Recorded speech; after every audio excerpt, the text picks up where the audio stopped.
నమస్తే, welcome to ATV. Congress ప్రభుత్వం వచ్చాక ఆటో డ్రైవర్లకి ఆదుకుంటామని చెప్పడం జరిగింది. సో మరి ఆటో డ్రైవర్లకు 12,000 ఇస్తా అని చెప్పడం కూడా జరిగింది అయితే గత ప్రచారంలో కూడా.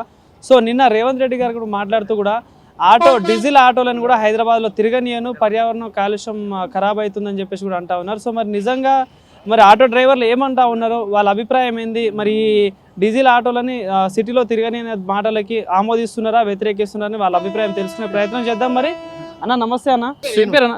అన్న మరి ఏం చెప్తారే, మరి ఇప్పుడు రేవంత్ రెడ్డి గారు నిన్న డీజిల్ ఆటోలని తిరగని అని అంటాడు, ఇప్పటికే ఫ్రీ బస్ పెట్టేసి మీకు ఇబ్బంది అవుతుందని మీరు చాలా మంది మధ్యలో ధర్నాలు కూడా చేసిళ్ళు, ఏం చెప్తారు మరి? డీజిల్ బండి చంద్రబాబు నాయుడు పీరియడ్లోనే అవుట్ ఆఫ్ డీజిల్ ఇక్కడ పొగ వల్ల క్యాన్సల్, అప్పుడే బాబు పీరియడ్నే అయింది. ఇది పెట్రోల్ నడవాలి లేదా గ్యాస్ బండి నడవాలి చేసిండు బాబు, అది ఇంకా అది పోని. కానీ ఇప్పుడు ప్రస్తుతం అయితే మా బాధ చెప్పుకోలేనంత ఉన్నది.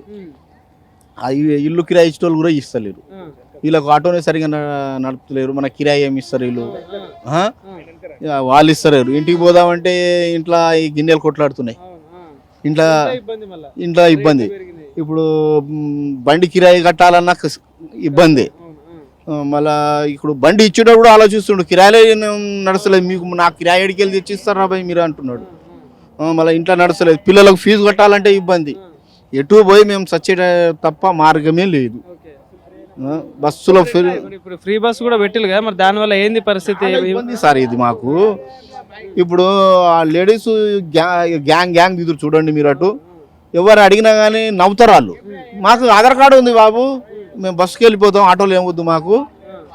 ఆ మార్గం వస్తున్నది సార్. ఏంటంటే గిరాకీ వస్తుందా మీరు అంటే? పొద్దున్న నుంచి ఒక్క డ్రాప్ కొట్టినా, ఏది 150 రూపాయలు నిమ్స్ పోయినా, అప్పటి నుంచి ఇంతమంది డ్రైవర్లు ఉన్నారు, బస్సు కొరకు చూస్తున్నాం. ఆ బస్సులో 2-3 దిగుతారు, మొత్తం లేడీసే దిగుతారు. ఆ లేడీస్ నవ్వుకుంటూ పోతారు అంతే. అంటే ఇప్పుడు ప్రభుత్వం వచ్చినప్పుడు అంటే మీకు ఏమైనా ఆదుకుంటుందా? మరి 12,000 ఇస్తా అని చెప్పింది కదా సంవత్సరానికి, మరి అదేమన్నా నోటి ద్వారానే ఉన్నది సార్. అది నోటి 4కే ఉంది. అది ఇంతవరకు మాకైతే ఏ రూపాయి చెందలేదు అసలు. అవి ఇవ్వకుండా పర్వాలేదు కానీ ఓలా ఊబర్ ఇది క్యాన్సర్ చేసిరనుకో మాకు గిరాకు ఉంటుంది. ఈ బైక్ ఇప్పుడు బైక్ ట్యాక్స్ పీరియడ్ లేదు సార్, ట్యాక్స్ పీరియడ్ లేకుండా కానీ అది నడుస్తున్నది. మరి అటు డ్యూటీ చేసుకుంటున్నట్టు ఇంట్లోకి వెళ్ళి 1 గంట 2 గంటల ముందుకు వెళ్ళి వచ్చేస్తుండు, అటు డ్యూటీ చేసుకుంటుండు, ఇటు మా పొట్టన కొడుతుండు. అదొకటి. 1,00,000 రూపాయల జీతం 50,000 జీతం ఎత్తుకొని లేడీస్ డ్యూటీ ఎక్కుంటా ఆధార్ కార్డు మీద డ్యూటీ తిరుగుతుంది. ఎవరికి ఏం లాభం ఇది? మంచిగా ఒక చేయాలనుకుంటే చదువుకున్న స్టూడెంట్లకు బస్ పాసి, 60 సంవత్సరాలు పైబడ్డ వాళ్లకు ఫ్రీ చేయి. కానీ చేసి మొత్తం మాన్యతనే రుత్తావు నువ్వు. నీదేం పోతా రాజు కూర్చుగా కూర్చున్నావు నువ్వు ఆడపై. పెట్రోల్ డీజిల్ రేట్లు కూడా బాగా పెరిగినాయి. మళ్ళీ 2 సార్లు పెరిగింది ఇప్పుడు మాకు పెట్రోల్ గ్యాస్. మళ్ళీ గ్యాస్ పెరిగింది. మన ఫస్ట్ వచ్చిందంటే పెరుగుతూనే ఉంటది, డౌన్ గానే కాదు. ఏం చెప్తారు మరి ఇప్పుడు ప్రభుత్వానికి? ఒకవేళ మీరు అడిగేది ఏంది? ఊబర్ తీసిరనుకో మా బతుకు కొద్దిగా దారిన పడ్డది. మళ్ళీ బైకులు ఒకటి, ఈ బైకులు అయితే మా పానం తినేస్తున్నది. సింగిల్ కస్టమర్ ఏడికి పోయినా కానీ చెయ్యనే ఊపేది. ఇంతకు ముందు ఏ గల్లీలా ఏ రూట్లో పోయినా కానీ ఎవరో ఒకరు దొరికేది. ఇప్పుడు ఫోన్ చేస్తున్నారు, ఇంటి ముందర పోయి బండి ఆగుతున్నది ఎనీ టైం.